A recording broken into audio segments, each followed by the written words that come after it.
আসসালামু আলাইকুম।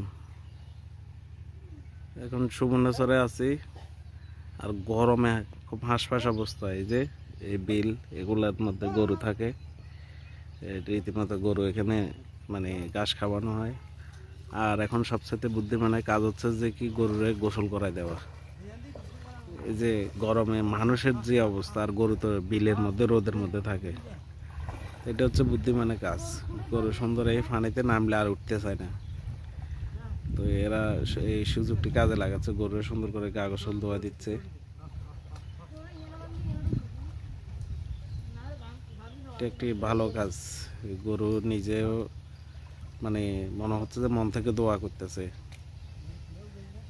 আমরা জানি যে মোষ পানিতে থাকে, কিন্তু এখন গরু পানিতে নামলে আর উঠতে চাচ্ছে না, এমন একটা অবস্থা।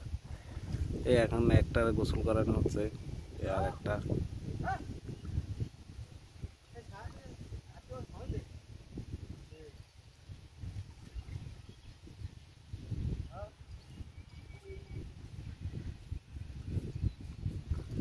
তীব্র গরমে ভঙ্গুর অবস্থা। এখানে গ্রামে আছি, বসে আছি গাছতলায়, এই যে সারি সারি গাছ।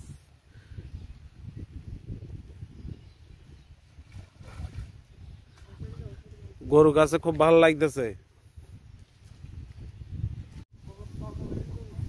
গরু গাছে খুব ভালো লাগে, গরু গাছে ভালো লাগে ঠান্ডা পানি গোসল করা যে ভালো করে কাটল। গরু জুত করে খাড়া রয়েছে,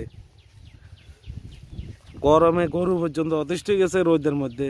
গরু তো টাইট রোদের মধ্যে থাকে, এই বিলের ভিতরে এখানে সব গরু থাকে। হ্যাঁ, আপনারে ভাইরাল করে এলাম, ভাইরাল করে এলাম আপনারে। যারা চিনে নাই এর গাছে চিনে দেব।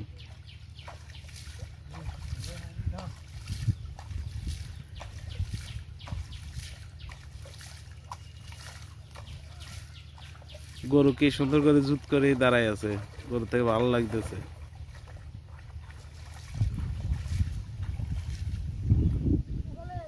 এই গরমে মানুষের হাঁসফাঁস অবস্থা, এমন একটা অবস্থা হচ্ছে গরমে মানুষ পর্যন্ত অতিষ্ঠ। আর গরুতে এইসবে এই বিলের মধ্যে থাকে রোদের মধ্যে।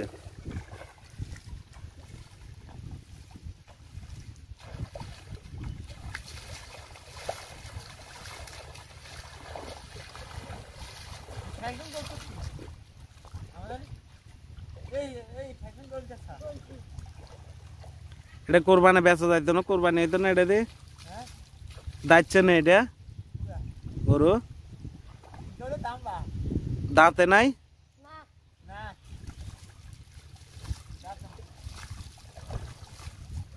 এটা কি রহমানের বিয়ের টাইমে জব করবি?